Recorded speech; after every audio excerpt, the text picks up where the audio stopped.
పిల్లల కూరల్లో నుంచి కరివేపాకు తీసి పడేస్తున్నారా?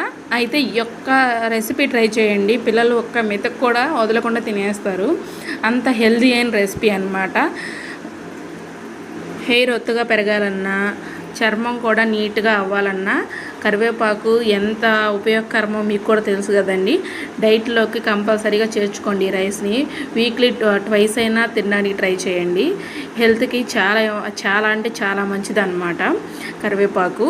ఇందులో ఐరన్ ఉంటుంది, విటమిన్ ఏ ఉంటుంది, కాల్షియం కూడా పుష్కలంగా ఉంటుంది. అందరికీ నమస్కారం అండి. ఈరోజు అయితే మనం ఎంతో రుచికరమైన ఆరోగ్యకరంగా ఉండే కరివేపాకు రైస్ ఎలా చేసుకోవాలో చూసేద్దాం రండి. ఇది లంచ్ బాక్స్లోకి పర్ఫెక్ట్ రెసిపీ అన్నమాట.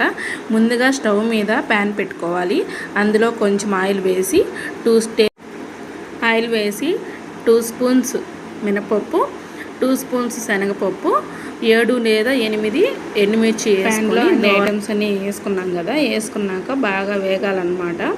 అవి దోరగా వేగితేనే మనకి టేస్ట్ కూడా బాగుంటుంది.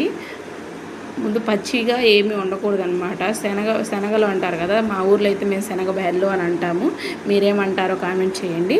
మామూలుగా ఇంకా శనగలు మినపప్పు వేసి ఇంకా తెల్లగడ్డ కానీ ఇవేమి వేయరండి కరివేపాకు రైస్లో. తెల్లగడ్డ వేసి అది కారపొడి అవుతుంది అనమాట. అందుకని చెప్పేసి అది ఆ ఫ్లేవర్ వేరుగా ఉంటుంది. అందుకనేసి ఏంటంటే మనం తెల్లగడ్డ వేయము. ఓన్లీ మనం వేసే జీలకర్ర, శనగబేళ్ళు, మినప్పప్పు ఇవి వేస్తాము ఓన్లీ. ఇంకా వేసేసి మిరపకాయలు వేసుకోవాలి. మనం మిరియాలు కూడా కొంచెం వేస్తాం కాబట్టి కొంచెం స్పైస్ చూసుకొని మనం వేసుకుంటే సరిపోతుంది.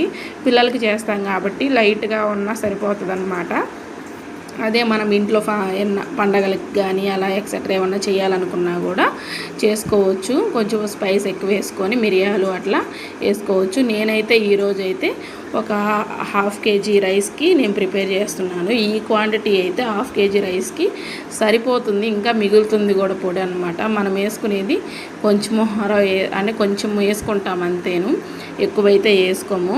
మనం ఏంటంటే ప్రిపేర్ చేసి పెట్టుకుంటే ఇది 2-3 డేస్ కూడా ఫ్రిడ్జ్లో ఉంటుంది. ఒక వారం కూడా ఒంట్లో పెట్టుకోవచ్చు. మనం ఏంటంటే తర్వాత ఇప్పుడు ఏంటంటే కరివేపాకు ఏం చేయాలంటే ముందు వాష్ చేసి పెట్టుకొని డ్రై చేసుకోవాలన్నమాట. ఆ డస్ట్ ఏదన్నా ఉన్నా కూడా పోతుంది. మనం శుభ్రంగా వాష్ చేసుకోవాలి. ఫస్ట్ కరివేపాకు వాష్ చేసేసుకొని ఆరబెట్టుకోవాలి. పైన ఆరబెట్టుకోవచ్చు, మేడల పైన. లేదనుకుంటే ముందుగా